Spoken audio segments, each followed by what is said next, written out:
começar a gravar, para a gente poder deixar disponível isso para o pessoal.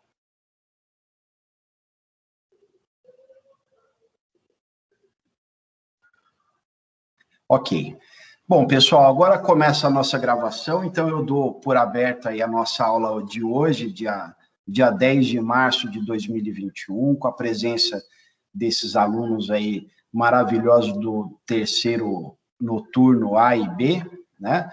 E hoje eu tenho alguma coisa aí bacana preparada para vocês, mas antes eu preciso só mostrar para vocês aqui um trabalho que eu estou terminando de redigir. Eu fiz uma apostila para vocês, é uma apostila especial, dedicada aí, deixa eu compartilhar minha tela, né, para vocês poderem ver o que eu estou querendo mostrar, só um minuto. Ok, vocês vão ver agora a minha tela a partir de agora, tá?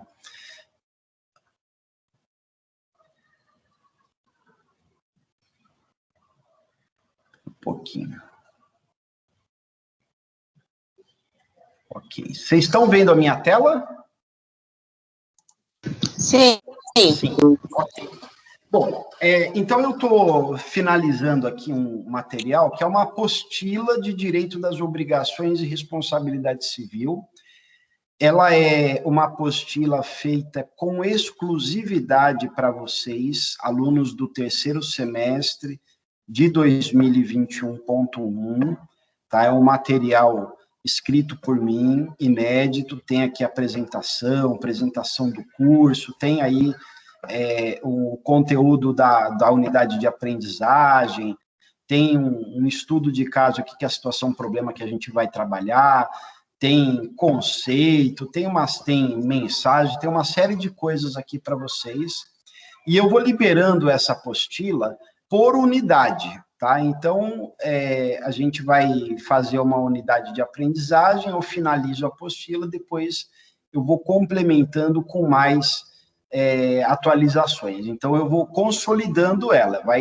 Na versão 2 vai ter todo o conteúdo do 1 mais o conteúdo do 2. E aí vocês, no final do semestre, tem todo o conteúdo, toda a disciplina, de maneira cumulativa, num único compêndio, tá? Então, essa ideia da apostila, vocês vão ler isso também lá na apostila, ela é apenas um subsídio a mais, uma coisa extra que a gente tá fazendo, tá?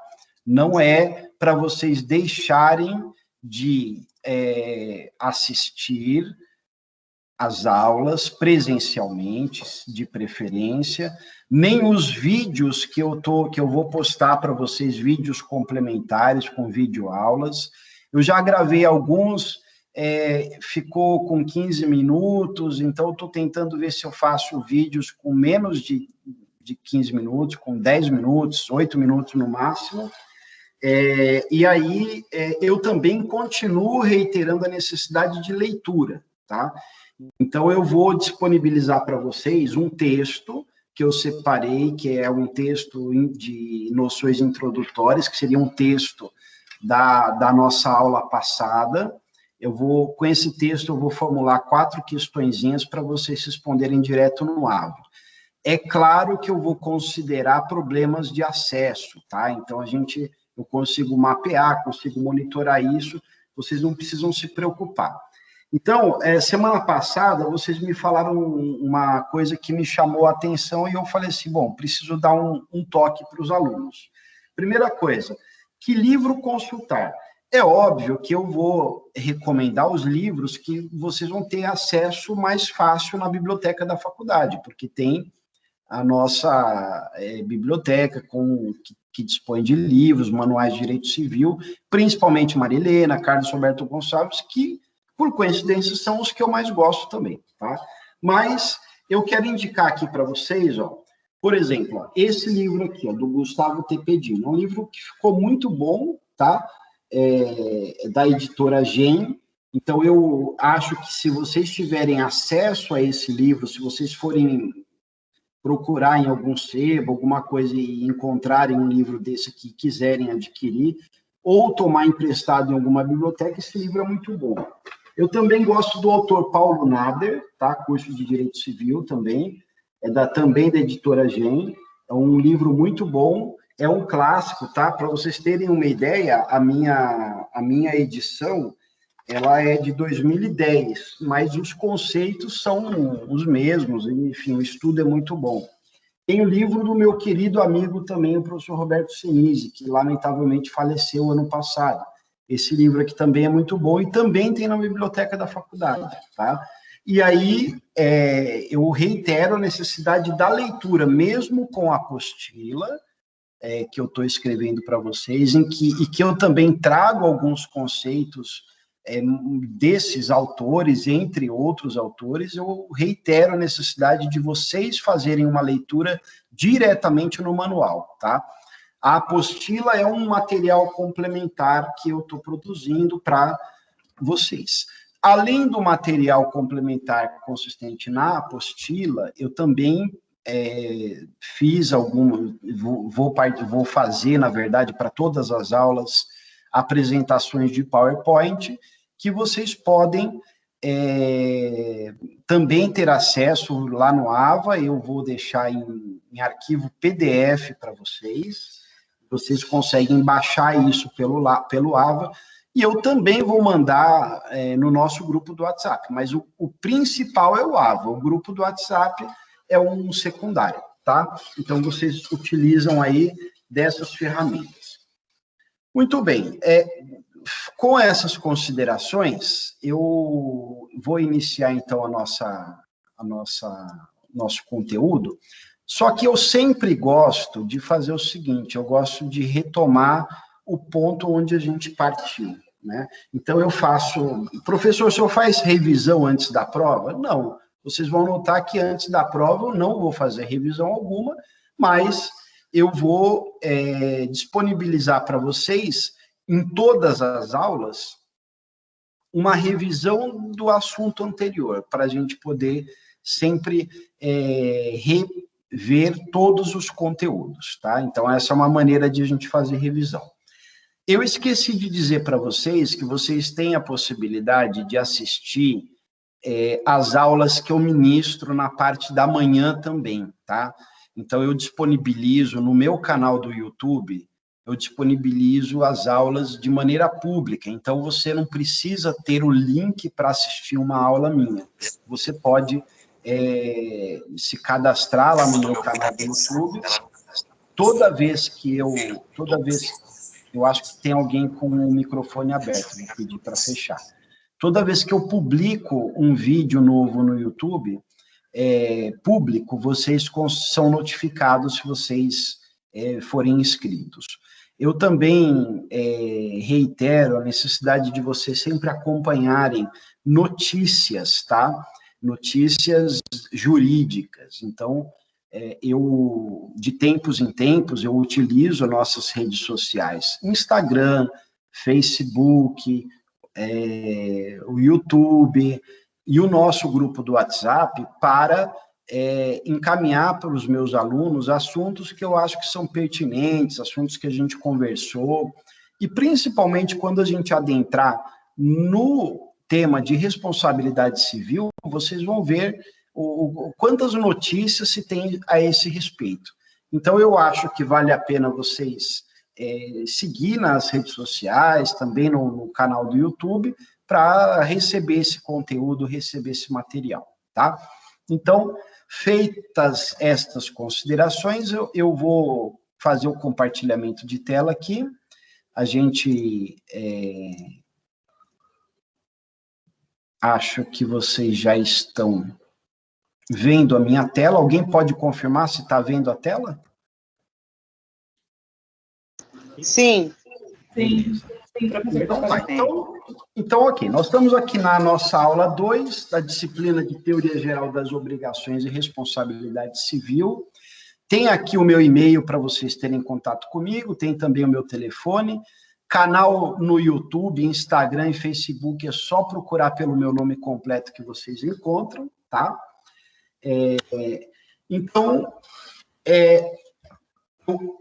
Vou deixar aqui na tela do nosso conceito de obrigação, mas antes eu vou retomar com vocês um assunto que a gente falou na aula passada, que é a importância da obrigação ou do direito obrigacional dentro de todos os ramos do direito. Então, veja que o direito das obrigações, ele dialoga com o direito penal, com o direito de família, com o direito administrativo, com o direito do consumidor,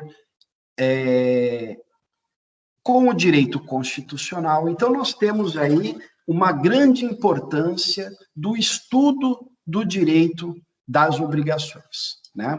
E aí, a gente fez um recorte para dizer para vocês onde é que vai ser o nosso objeto de estudo. Então, eu falei para vocês que quando a gente fala sobre obrigação, a gente fala que obrigação, ela tem sua repercussão. Eu vou pedir para quem tiver com o microfone aberto, fechar de novo para a gente, porque senão dá microfonia. Então, eu ia dizendo que quando a gente fala sobre obrigação, a gente tem dois possíveis vieses aí, dois lados que a gente deve observar. As obrigações que não serão objetos do nosso estudo, que são as obrigações que não são exigíveis, portanto, as obrigações naturais, né? Também a gente pode chamar essas obrigações de obrigações que não possuem repercussão jurídica, né? Então, e as obrigações que possuem repercussão jurídica, porque se distinguem dessas primeiras justamente na medida em que a obrigação jurídica pode ser exigível juridicamente. Ou seja, o descumprimento de uma obrigação jurídica dá causa ao credor em reivindicar perante o Poder Judiciário o seu cumprimento. Então, se eu, por exemplo, emprestar uma quantia em dinheiro, como a gente falou na aula passada, se eu tomar emprestado uma quantia em dinheiro, eu sou obrigado a pagar, salvo se essa obrigação não tiver já prescrita, né? Mas, em regra, eu tenho a obrigação de restituir ao credor aquilo que eu tomei emprestado, né?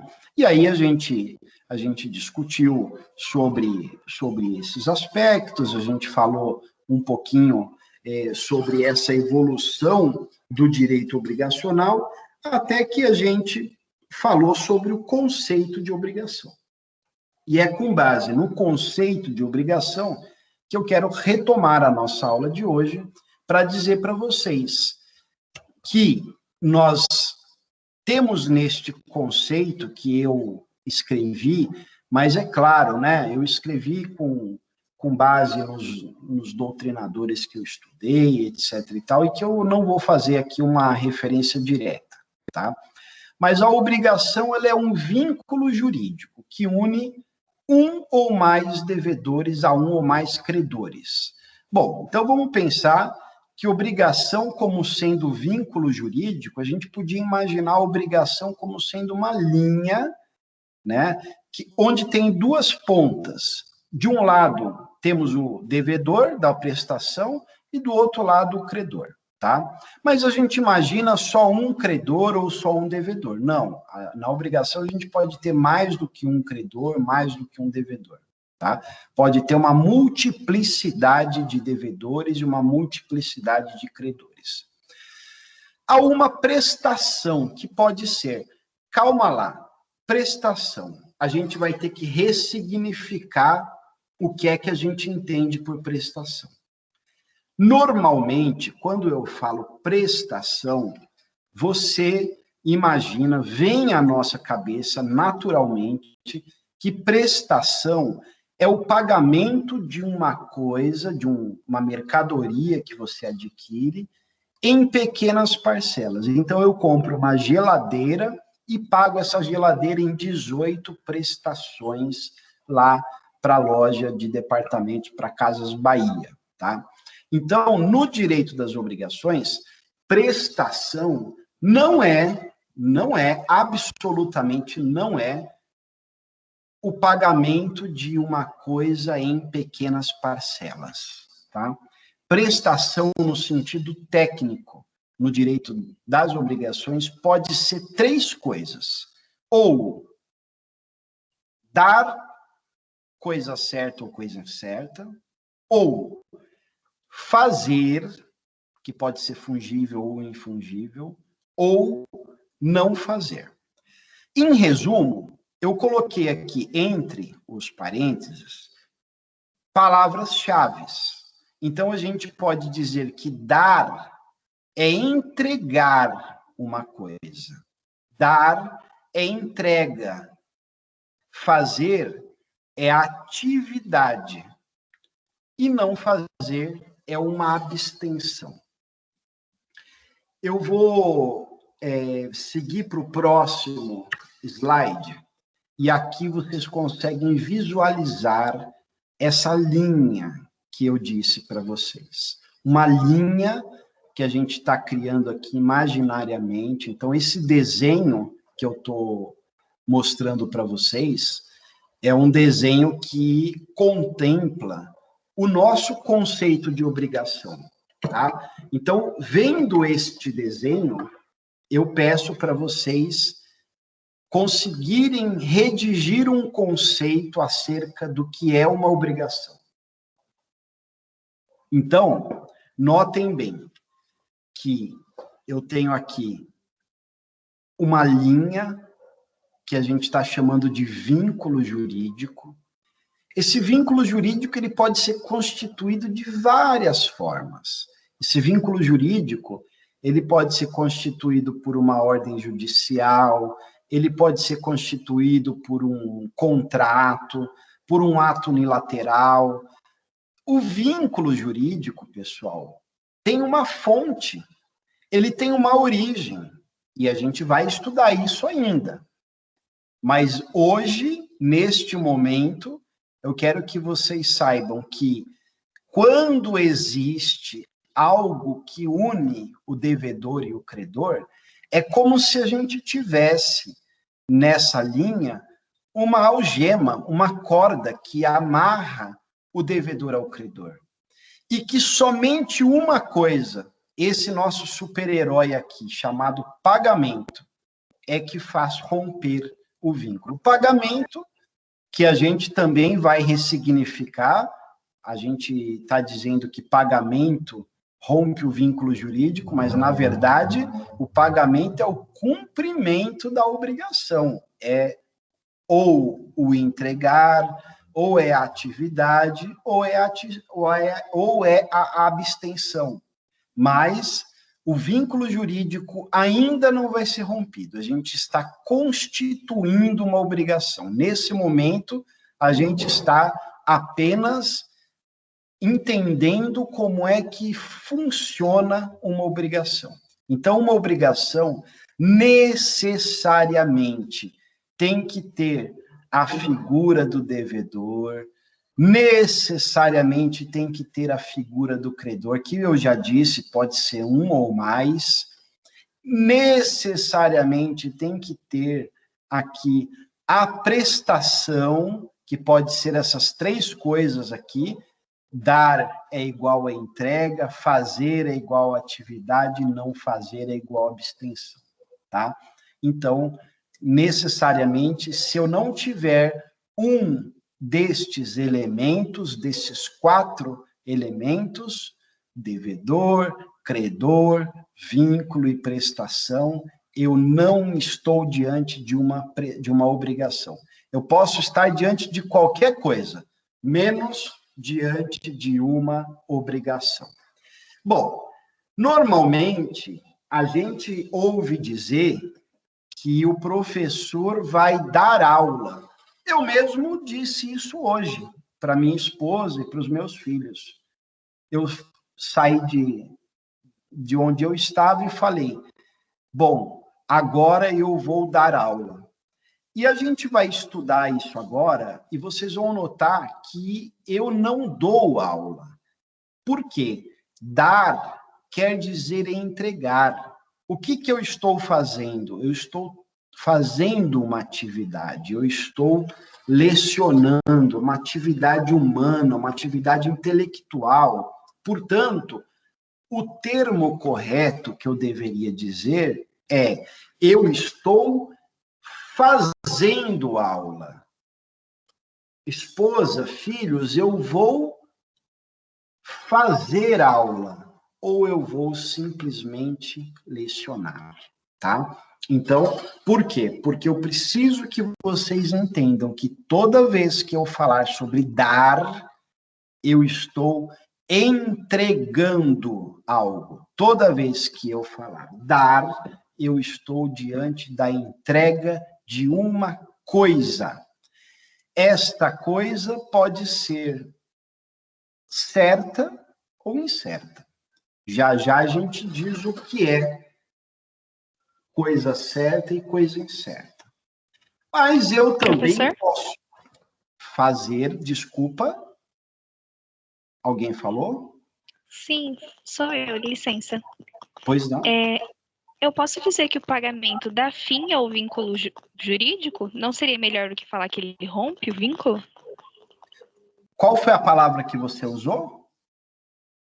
Dar fim, finalizar.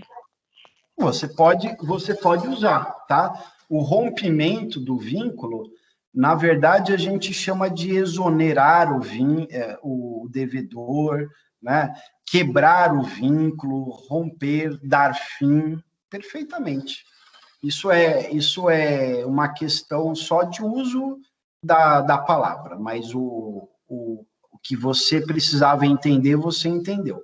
Que quando eu faço o pagamento, ou melhor, quando eu cumpro a obrigação, o devedor para de dever para o credor. O credor perde o direito de cobrar o devedor, né?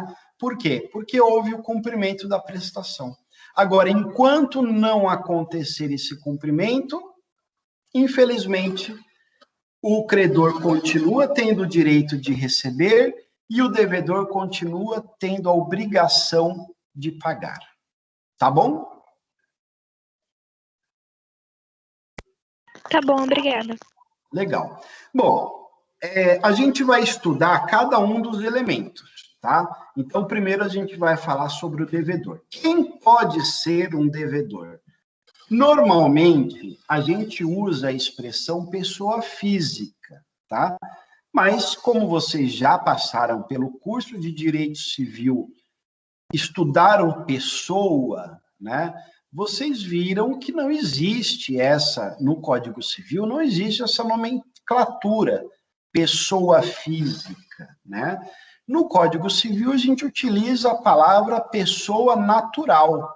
Tanto é que quando alguém nasce, você vai levar a registro o assento de nascimento daquela criança no cartório de registro civil das pessoas naturais e não das pessoas físicas, tá? Então, eu estou fazendo aqui uma correção de termo para que vocês possam, a partir de agora, ou já deveriam, na verdade, ter ciência dessa situação, que o correto, tecnicamente, é pessoa natural, ao passo que a gente tem pessoa jurídica também, tá? Então, pode ser devedor de uma prestação todas as pessoas naturais, ou melhor, ou também dizendo as pessoas físicas, como popularmente se conhece, pode ser também pessoas jurídicas, tá? Mas também podem ser outros, que são aqueles que a gente chama de equiparados à pessoa jurídica, né? Por exemplo, o condomínio é o equiparado à pessoa jurídica, porque ele, inclusive, pode fazer registro junto ao CNPJ, Cadastro Nacional de Pessoa Jurídica, né? A massa falida. A gente pode ter, inclusive, pessoal, como devedor de uma prestação, o espólio, tá? Então, eu vou falar para vocês o que é o espólio. O espólio é uma figura jurídica que nasce quando alguém vem a falecer. Então, é o conjunto de bens da pessoa falecida, a gente dá o nome de espólio. E aí, o espólio, ele é sempre representado por alguém, naturalmente, uma pessoa natural, né? Então, um herdeiro, por exemplo, pode representar o espólio. E o espólio pode ser devedor de uma obrigação? Pode, tá? Pode sim. Então, são essas as pessoas que podem se investir da posição de devedor. E o credor? A mesma coisa. Eu não vou repetir aqui a nossa fala, né? Mas o credor, ele pode também ser pessoa física, pessoa natural, pode ser pessoa jurídica, pode ser equiparados à pessoa jurídica, inclusive também o espólio pode ser credor de uma obrigação, tá? Então, vamos seguir. Geralmente, quando eu falo do espólio, surge uma série de dúvidas. Então, se vocês tiverem essa dúvida aí, anota e a gente conversa já a hora que eu encerrar aqui a apresentação dos slides. Muito bem. Agora chegou o momento de a gente falar sobre o vínculo jurídico, tá? E eu deixei aqui uma lembrança para vocês que vão recepcionar depois esse material. Estude também as fontes, tá? Da obrigação. A gente vai passar isso, não vai ser na aula de hoje, mas a gente vai passar pelo estudo das fontes das obrigações e vocês vão entender como é que surge uma obrigação. Por quê? Eu estou falando para vocês que a obrigação, que na verdade o vínculo jurídico é uma coisa uma situação jurídica que liga o devedor ao credor, né? E que faz deste devedor obrigado a cumprir aquela prestação. Muito bem. Quando a gente fala isso, como que nasce essa obrigação? Isso é uma curiosidade que a gente tem que esclarecer agora, né? Eu posso me vincular juridicamente com alguém mediante um contrato. E na aula passada eu falei para vocês, eu falei sobre o contrato de empréstimo. Eu tomei emprestado de uma aluna uma quantia em dinheiro, né? Então, quando eu tomo emprestado essa quantia em dinheiro, eu disse para vocês também que você não precisa fazer isso por escrito, porque existem contratos verbais, né?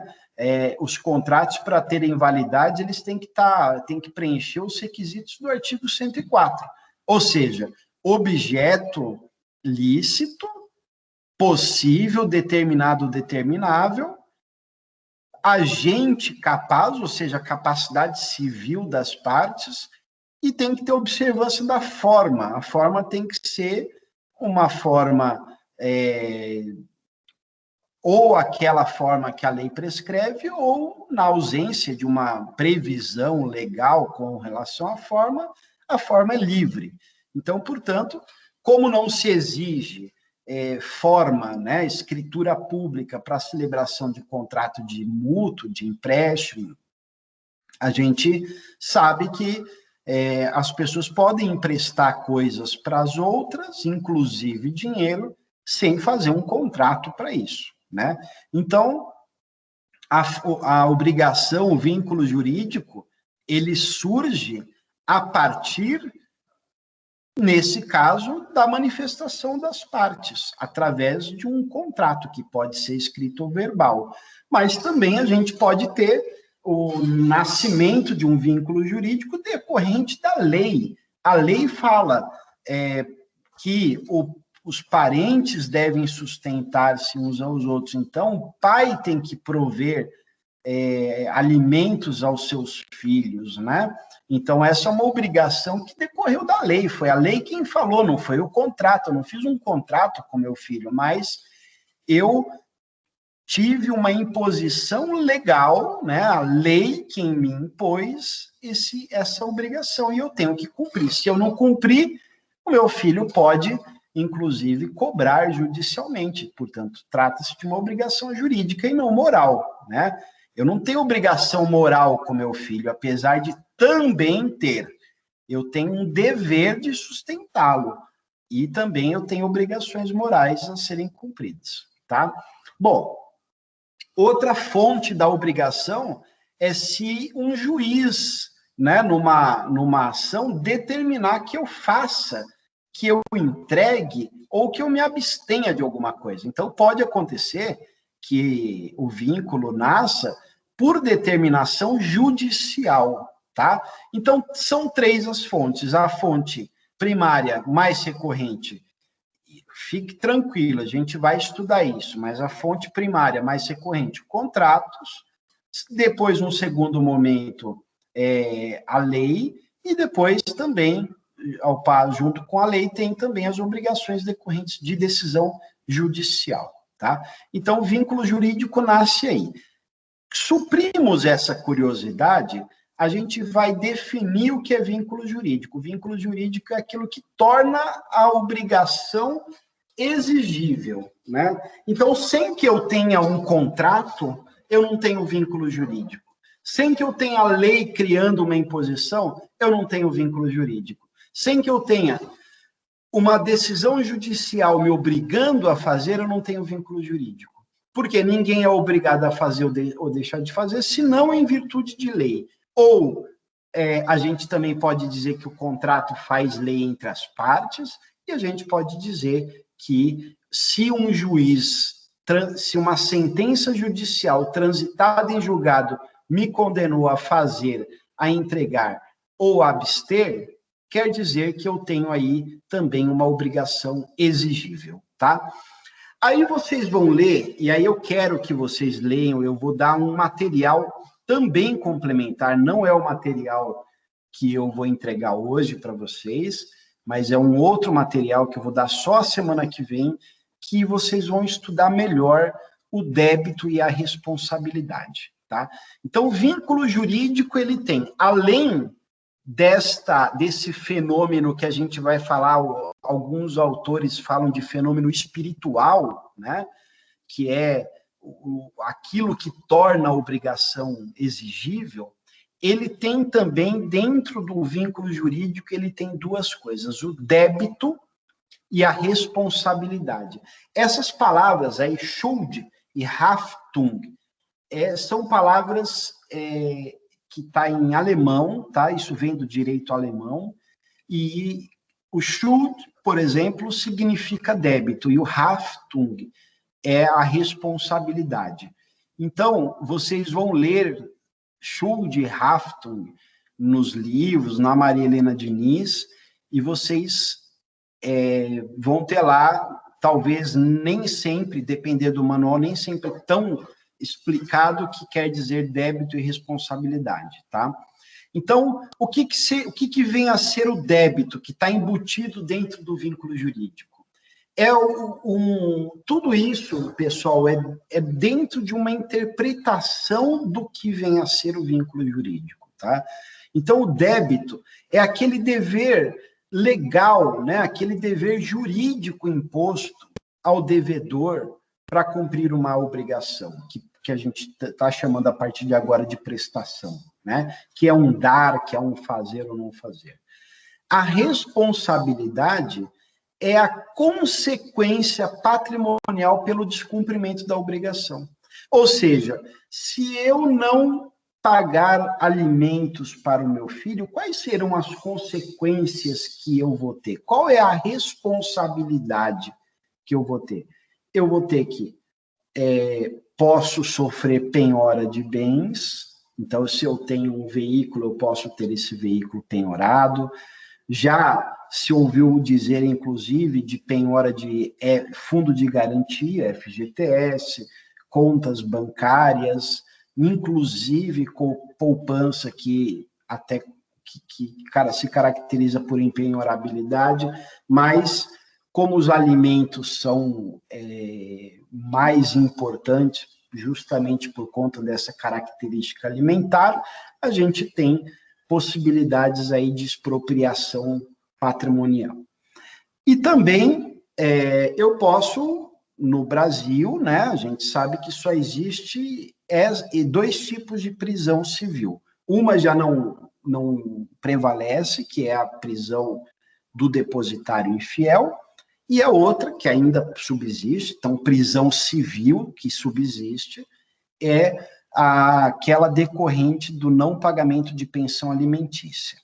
E aí, nesse sentido, eu ressalto que durante a pandemia, essa prisão civil também está suspensa, tá? Então, o débito é o dever legal. Então, no exemplo que eu dei aí da pensão alimentícia, é justamente aquele dever que se tem de impor ao devedor o cumprimento dessa prestação. E a responsabilidade vem a ser a consequência patrimonial pelo seu descumprimento, tá? A gente pode abrir já para a gente poder debater. Eu já expliquei isso para vocês, mas não podemos deixar de reiterar que para termos uma obrigação, necessariamente a gente tem que ter esses elementos. Então, alguns doutrinadores, eles trocam alguns nomes, e aí fica uma dica muito importante, tá? Que provas de concurso, exame da OAB, eles utilizam não o devedor ou o credor, ele vai utilizar os solvens e o accipiens, tá? Ele vai falar, é a mesma coisa, solvens quer dizer devedor, accipiens quer dizer credor, mas ele vai usar esse termo jurídico, que advém do latim, tá?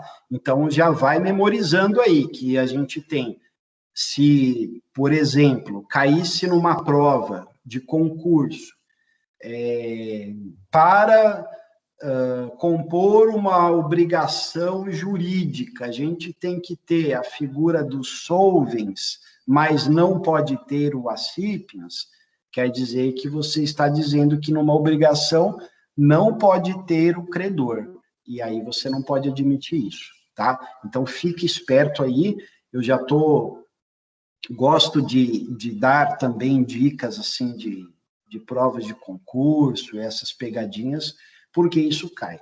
Agora, se eu estou dizendo isso para vocês, e por exemplo, na minha prova cair uma palavra solvens ou accipiens, vocês não estão sendo enganados e não é pegadinha, tá? Então, eu até coloquei o item 4 e o item 5 aqui, solvens e accipiens, para vocês já memorizarem. Então, a partir de hoje, eu vou considerar que vocês sabem do que se trata, tá? Solvens é aquele que deve pagar, né? E o accipiens é aquele que vai ter acrescido no seu patrimônio o cumprimento de uma prestação, tá? Vamos lá, vamos falar sobre agora as prestações, né? Eu tenho duas prestações que a doutrina chama de prestação positiva, que é o dar e o fazer, tá? A gente vai estudar a minúcia deles agora, né? Então, eu já falei para vocês que dar é entrega. Então, palavra-chave de dar, na sala de aula, eu faço até vocês repetirem. Então, se vocês quiserem repetir aí baixinho aí na casa de vocês, diga que dar quer dizer entrega, sempre será assim. Não existe dar diferente de entrega, tá? Então, é entrega de coisa. E isso eu estou falando, evidentemente, aqui para o campo do estudo do direito das obrigações, tá? Então, dar é sempre entrega de coisa. Essa coisa, ela pode ser certa ou incerta, tá? Lá na apostila de vocês vão ter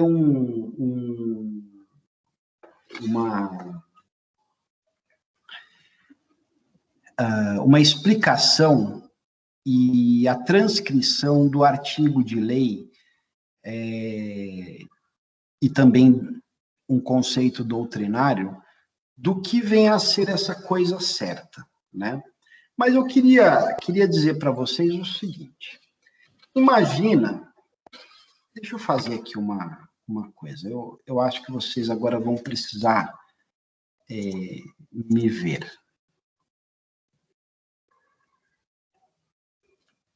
Deixa eu abrir o vídeo aqui, parar o compartilhamento, abrir o vídeo, vamos lá. Vamos lá, eu vou dar um exemplo aqui. Eu estou aqui nas minhas mãos com o meu celular, tá? Vocês, com esse símbolo aqui, vocês conseguem saber que marca que é o meu celular. Vocês têm aqui, ó, o meu celular, é um iPhone 7, tá? Esse iPhone 7, ele é meu. Ele tem um número de distingue ele dos demais. Ele tem um número de e-mail, né, que faz com que ele seja único nesta terra. Então, não existe outro celular igual a esse aqui, tá? Ah, mas professor, eu tenho um igual ao do senhor. Tá, ele pode ser parecido, mas ele não é igual. Por quê? Porque este celular aqui, se eu der um comando nele e eu pedir para ele me exibir o e-mail, ele vai dar um e-mail diferente do seu. E é nesta medida que ele se diferencia do teu telefone. Portanto, quando eu falar que a obrigação é de dar coisa certa, eu estou falando que eu tenho condição de individualizar esta coisa. Ou seja, eu consigo dizer para você especificamente qual é a forma que você cumpre a obrigação. Então, você vai cumprir a obrigação desde que você me restitua o celular, Apple, iPhone 7, e-mail número tal. Se você entregar qualquer outra coisa, quer dizer que você não cumpriu a obrigação. Olha que interessante, pessoal. A lei fala, vocês vão ver isso já já, o Código Civil, a gente vai fazer leitura de artigos e tal, mas eu não vou perder tempo com isso agora, lendo o código para vocês, porque eu acho que isso seria totalmente perda de tempo. Vocês podem ler o Código Civil à medida que eu for na própria apostila, à medida que a gente for dialogando naquela apostila. Mas notem o seguinte, o Código Civil ele fala que o credor não é obrigado a receber prestação diversa, ainda que mais valiosa. Então, imagina, eu sempre dou esse exemplo bem gritante, imagina que eu estou devendo para você um Fusquinha 79, bonzinho, bonito, cheio de coisa, e eu te pago com uma Ferrari vermelha. Claro que a Ferrari, por mais que o Fusquinha hoje, né, tenha seu valor pelo estado de conservação, etc. e tal, a Ferrari vale muito mais, eu não tenho dúvida. Tem Fusca de 100 mil reais? Tem, mas você não compra uma Ferrari por menos de 1,5 milhão. Não compra. Então, significa dizer que eu estou estou cumprindo, estou tentando cumprir a minha obrigação com uma coisa que vale muito mais do que eu estou devendo. Vale, no mínimo, 10 vezes mais do que eu estou te devendo. E você pode se recusar. Olha que interessante isso. O Código Civil fala isso, né? Então, o credor, ele tem o direito de receber aquilo que foi combinado. Ele tem o direito de cobrar aquilo que foi prometido pelo devedor, na medida que foi prometido. Se não entregar, então vamos imaginar que eu estaciono lá a Mercedes na porta da sua casa, balanço a Mercedes, não, a Ferrari. Eu balanço a chave na porta da sua casa e falo assim, ó, recebe. E você se recusa a receber. Aí eu falo, quer saber de uma coisa? esse aluno, essa aluna está de brincadeira comigo, eu vou depositar para o juiz, judicialmente, eu vou entrar com uma ação de consignação. Sabe o que o juiz vai falar? Negativo. Julgo improcedente. Por quê? Porque você está cumprindo uma obrigação de maneira diversa daquela que você combinou. Isso está escrito no artigo 313 do Código Civil. 313, tá? Eu decorei o artigo, né? Ele diz que o credor não é obrigado a receber prestação diversa, ainda que mais valiosa, tá? Então, artigo 313 do Código Civil. Então, quando eu falo de dar coisa certa, né, a gente tem que saber que quando a gente tiver possibilidade, né, de separar, de especificar o que é aquela coisa, nós estamos diante de uma obrigação de dar coisa certa. Portanto, no meu exemplo, eu cumpriria minha obrigação, pagaria, ou seja, romperia o vínculo se eu entregasse o Fusquinha 79, placa tal, chassi tal, e assim por diante. No caso do celular, cumpre a obrigação se entregar o iPhone de e-mail tal, né? E aí a gente tem por extinta a obrigação. Bom, e com relação às obrigações de dar coisa incerta, tá? O artigo 243 do Código Civil, ele fala que a coisa incerta, ela vai ser indicada pelo menos pelo gênero e pela quantidade, né? Então, por exemplo, eu preciso dar, né, entregar uma saca de fruta, né? Fruta pode ser o quê? Pode ser laranja, pode ser limão, pode ser manga, enfim, uma saca. Então, eu tenho quantidade e eu tenho gênero, né? Então, eu cumpriria se eu entregasse fruta. Agora, vamos imaginar que eu estou obrigado a entregar laranja, né? Laranja é o gênero cuja espécie tem. Eu tenho a laranja lima, tenho a laranja pera, tenho a laranja Bahia. Nossa, que delícia, né?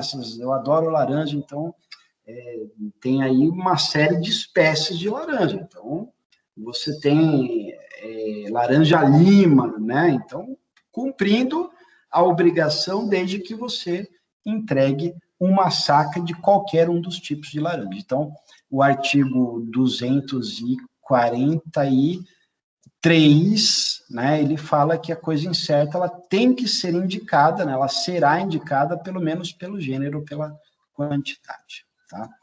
Muito bem, agora a gente vai falar sobre as prestações de fazer. Né?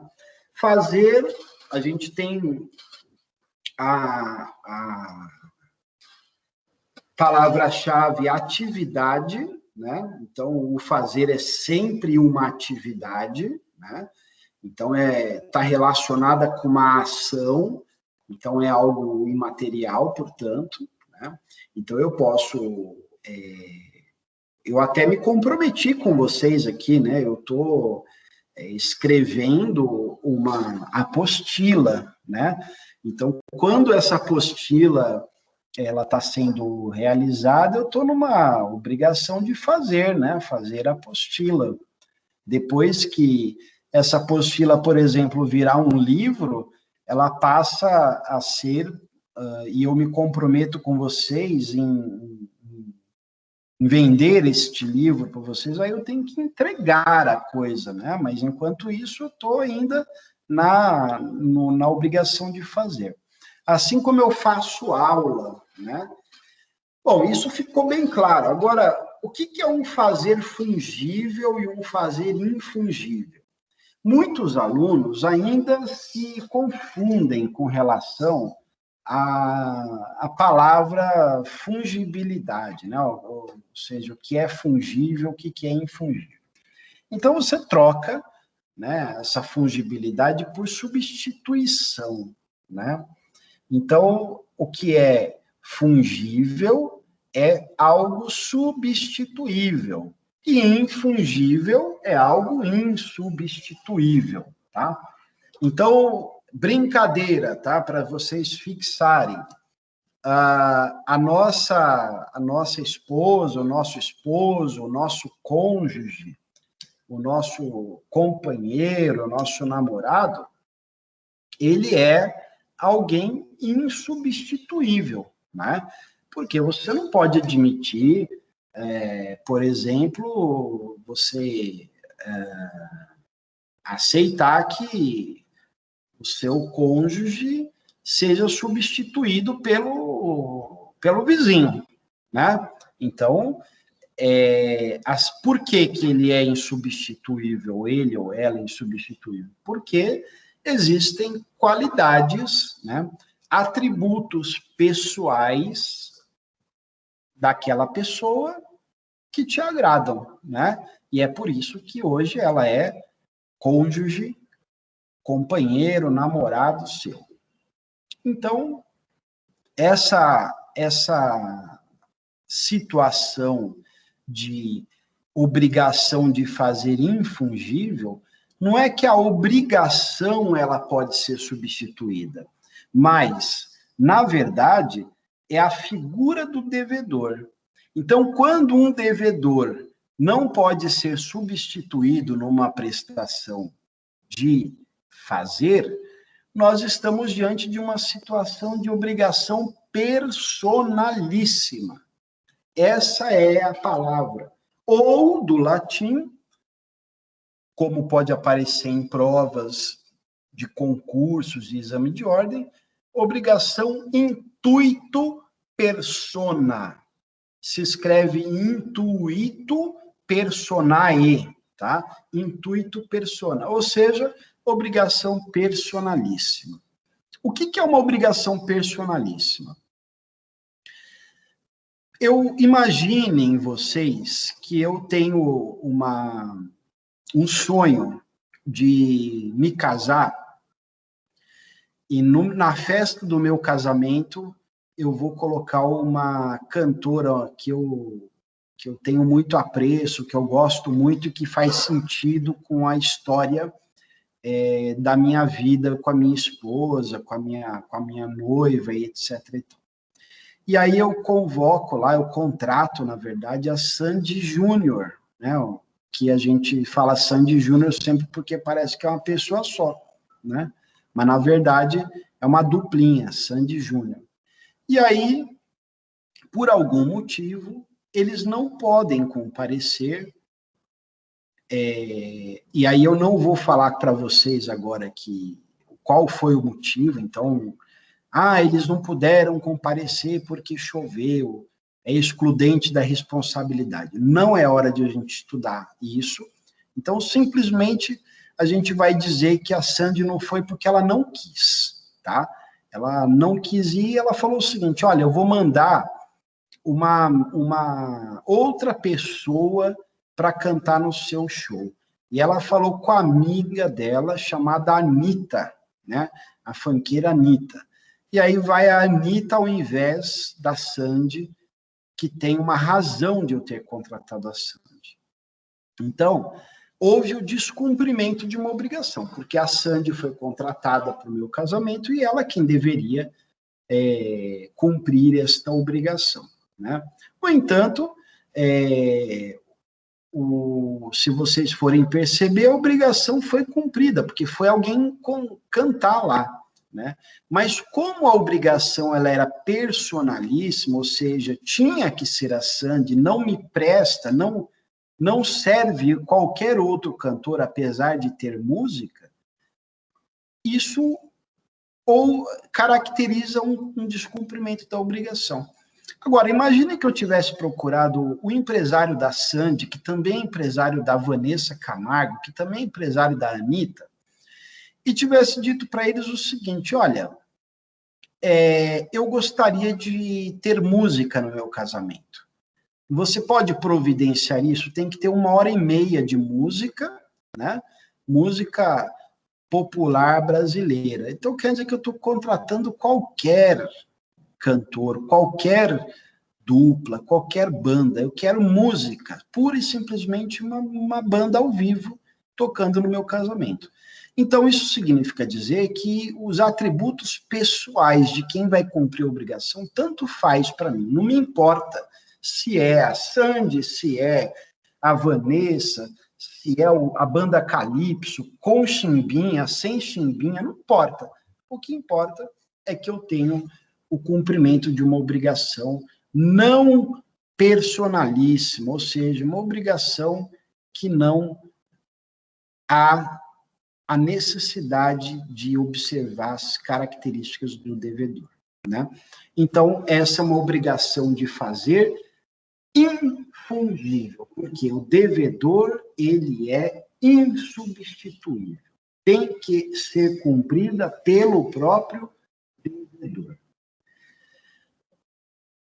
Ao passo que vocês também têm as obrigações de fazer fungíveis, ou seja, são as obrigações que a gente pode ser substituído, o devedor pode ser substituído, basta cumprir a obrigação. Então, o fazer, ou seja, a atividade cumprida por qualquer pessoa, extinguiria a obrigação, tá? E, por fim, a gente tem a prestação de não fazer, tá? A prestação de não fazer é aquela prestação, pessoal, decorrente de uma abstenção. É quando você, por alguma razão, ou pela lei, ou pelo contrato, ou por força de uma imposição judicial, você fica proibido ou você tem que se abster de uma atividade que normalmente você poderia fazer, né? Então, por exemplo, a lei do PSIL, ela não proíbe barulho depois das 22 horas? É uma lei. Se eu descumpro essa lei, eu posso sofrer uma punição da municipalidade, eu posso receber uma ordem judicial para não fazer mais barulho depois das 20 horas, né? Então, a abstenção, ela se caracteriza sempre quando você deixa de cumprir, ou melhor, você é compelido, né? Você é obrigado a não fazer, a não ter uma atividade que normalmente você teria, né? O que a gente tem aí com obrigação de não fazer aí, de maneira recorrente nos casos de noticiário jurídico? Por exemplo, empresa que faz uma cobrança, empresa de telefonia, que faz uma cobrança indevida, você entra com uma ação pedindo a obrigação de não fazer, consistente em proibir a essa operadora de telefonia a inscrever seu nome no Serviço de Proteção ao Crédito, no Serasa, no SPC, né? Então, essa é uma obrigação que você pode exigir a abstenção, né? Enquanto a gente discute se essa cobrança é devida ou não, o juiz manda a empresa de telefonia se abster de fazer, criar restrição financeira para aquela pessoa, né? Isso é perfeitamente possível, né?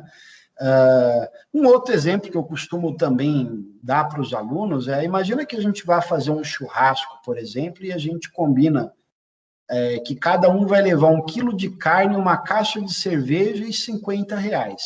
Aí você, aluno, me pergunta, poxa, tudo bem, uma caixa de cerveja para a gente beber bastante, 1 quilo de carne que a gente vai assar, a gente vai comer, e os R$50?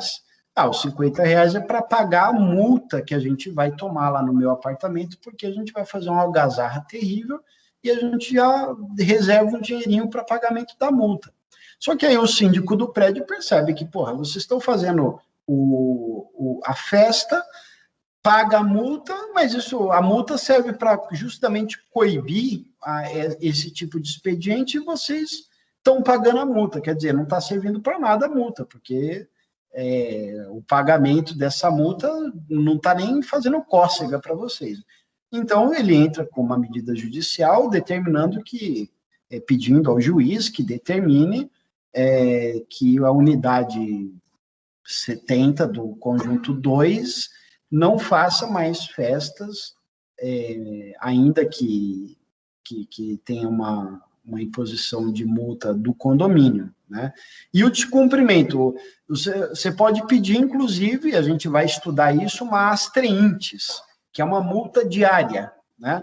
Aquela multa diária por evento. Então, a cada festa que fizer, tem que pagar R$10.000. Então, a multa do condomínio, que era de um salário mínimo, a gente pagava tranquilamente, cada um dava 50 pau e resolvia isso. Agora, uma multa de R$10.000, o valor do adicional fica mais caro, então a gente se inibe a fazer isso. Então, mas pode vir decorrente de uma obrigação de não fazer, tá? Então, obrigação de não fazer é uma prestação negativa, é a abstenção de um ato que eu poderia fazer normalmente, tá? Conceito, tudo isso daí não precisa anotar, estou falando rápido, está gravado, tem no slide e também lá no slide não, tem na nossa apostila, tá?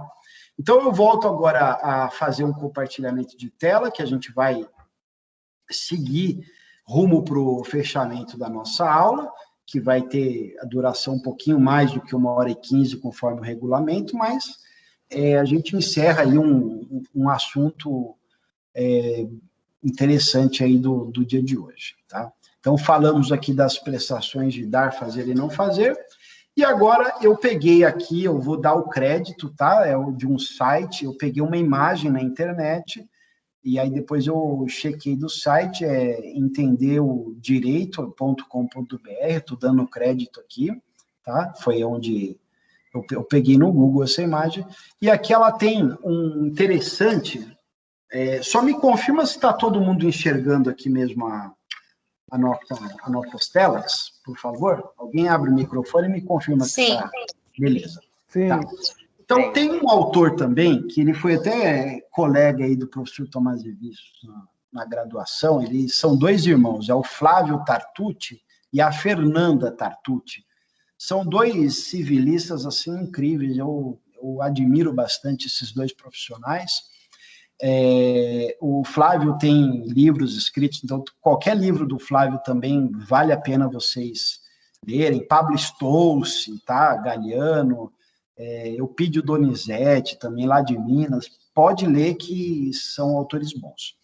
Bom, o Flávio ele traz um conceito aqui que eu achei interessante a gente comentar, que é o seguinte, ele fala que o conceito de obrigação é uma relação jurídica transitória entre o credor, que ele chama de sujeito ativo, e é isso mesmo, a gente dá esse nome para o credor, e devedor, que é o sujeito passivo, né?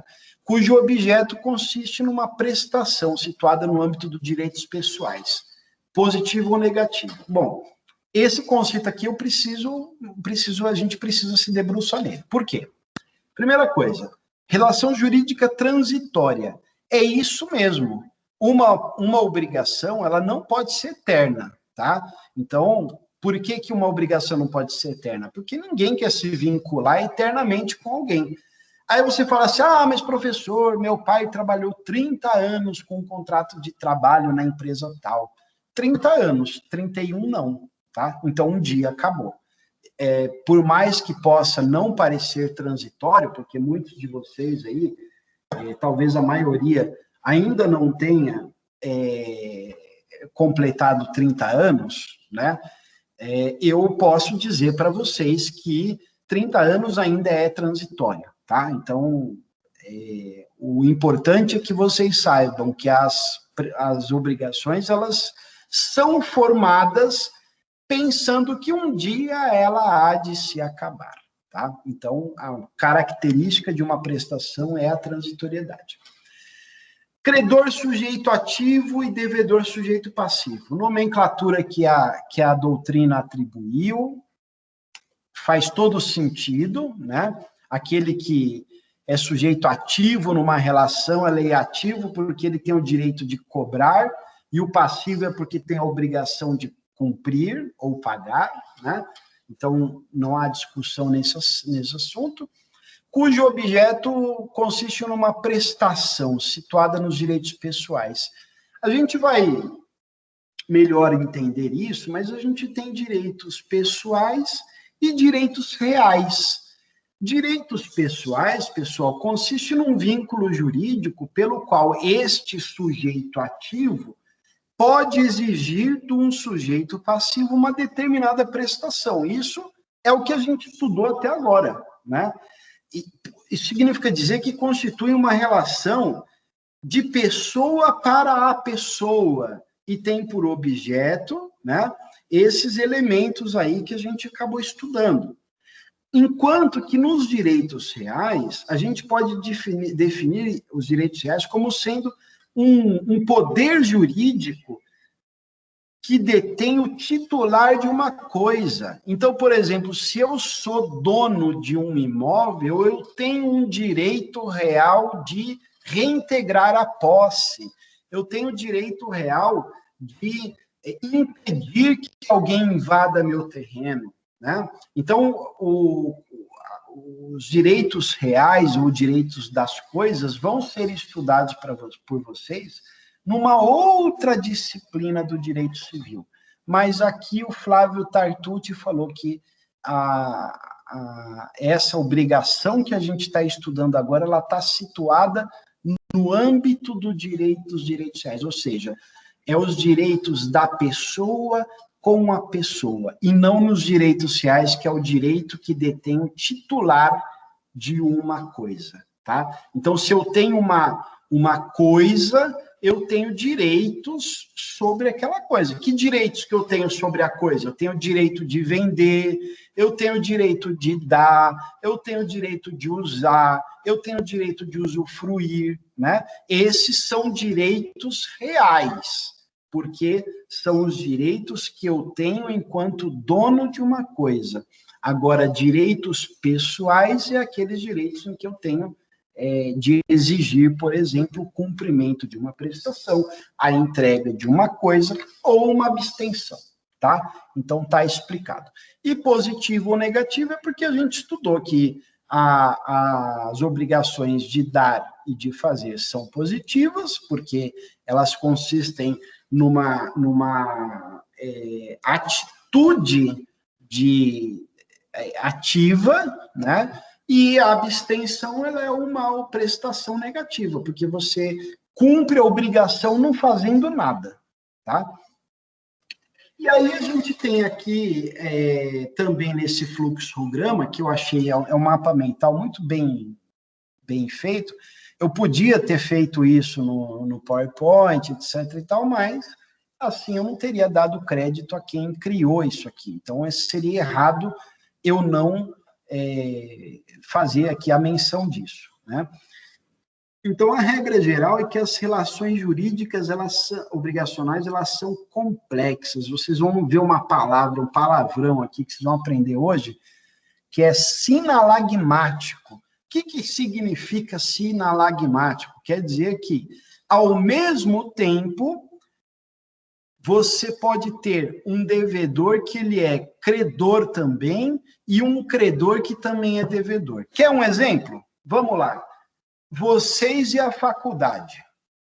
Vocês, alunos, são devedores de dinheiro, que é a mensalidade que vocês pagam.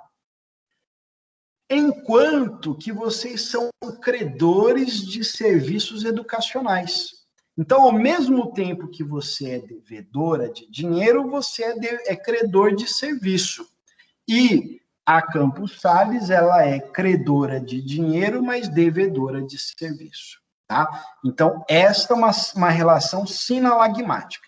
O que significa uma obrigação complexa? Quer dizer que eu tenho mais de um devedor ou mais de um credor ou mais de uma prestação, tá? Quando eu tiver mais de um ou mais de um credor ou mais de um mais de uma prestação, eu estou diante de uma relação jurídica complexa. Como é que seria uma relação jurídica simples? Um devedor, um credor e uma prestação. Um devedor, um credor, uma prestação, obrigação simples. Mais de um devedor, mais de um credor, mais de uma prestação, obrigação complexa. Tá? Elementos da relação jurídico-obrigacional, devedor e credor, prestação positiva, dar, fazer, negativa, abstenção e vínculo jurídico. Tá? Então, com isso eu quero deixar aqui para vocês uma reflexão, que é de um autor que eu gosto bastante, que é o Roberto Chiniachik, que diz o seguinte, que a grande verdade é que você é a pessoa que você escolhe ser. Todos os dias você decide se continua do jeito que você é ou se você muda. A grande glória do ser humano é poder participar da sua autocriação. Então, eu desejo para vocês uma boa semana, eu desejo para vocês, eu já vou abrir para os debates, tá? Mas eu vou encerrar aqui a nossa gravação depois do debate, mas eu desejo que vocês se ressignifiquem, se reconstruam todos os dias, e que vocês aproveitem o nosso curso de Direito das Obrigações para vocês crescerem, para vocês se desenvolverem como profissionais do direito, e que vocês possam fazer como muitos alunos que eu tenho tido contato até hoje, que dizem o seguinte: professor, eu fiz uma prova para a Defensoria Pública, eu fiz uma prova para o MP, eu fiz um concurso para a polícia, e eu lembrei exatamente de tudo que o senhor falou nas aulas de obrigação, e aí a pessoa me agradece. Mas, na verdade, esse é um trabalho que vocês devem continuar e só depende de vocês, mergulhando nos livros, mergulhando na leitura da lei seca e também aproveitando do professor, tirando dúvidas e fazendo tudo que precisa. A aula de hoje, por incrível que possa parecer, ela foi uma aula onde eu fiz uma exposição de 1h e pouco.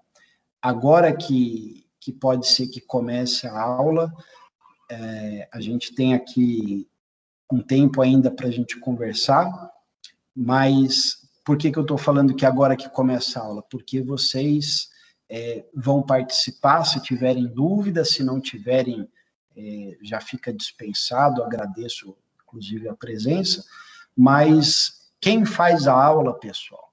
Vocês. Eu expliquei a matéria, a gente teve aqui uma interação, mas é vocês quem dão um ritmo para a nossa aula. Então, eu não fui demandado hoje, a gente fez aí um combinado tácito, vocês estão aguardando para conversar, mas eu agradeço pela oportunidade que vocês me concederam no dia de hoje, de ter mais um tempo com vocês, e agora eu finalizo as minhas palavras abrindo aí para as perguntas e estou à disposição para responder para vocês. Se vocês quiserem, pode ir levantando a mão, que eu acho que eu consigo aqui acompanhar. O primeiro que levantou foi o Alan. A palavra está com você, Alan. Boa noite, professor. Boa noite, turma. Eu não sei se eu me distraí, mas na hora do sinalagmático eu não consegui entender muito bem a definição. Tá bom. Bom, sinalagmático é uma relação jurídica em que você tem o credor e o devedor, ele ao mesmo tempo, ele também é devedor e credor reciprocamente. Ou seja, eu tenho... vamos imaginar que eu e você estamos fazendo a compra e venda de um veículo. Eu tenho o veículo e vou vender esse veículo para você. Logo, você é obrigado, você é devedor de dinheiro para mim e eu sou devedor de um veículo para você. Em contrapartida, eu sou credor de dinheiro e você devedor de dinheiro. E credor de um veículo. né?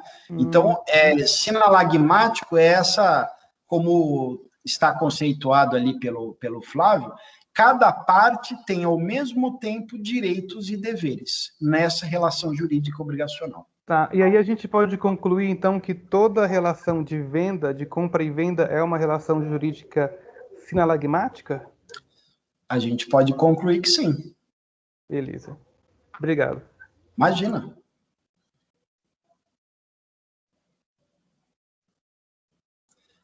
Quem quiser pode levantar a mão, eu estou acompanhando aqui, tá?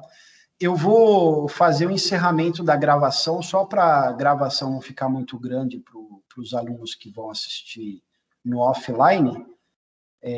Eu vou conferir a palavra para a Márcia. A Márcia é a aluna que falou no início da aula, né? Que Isso. começou hoje, não é, Márcia?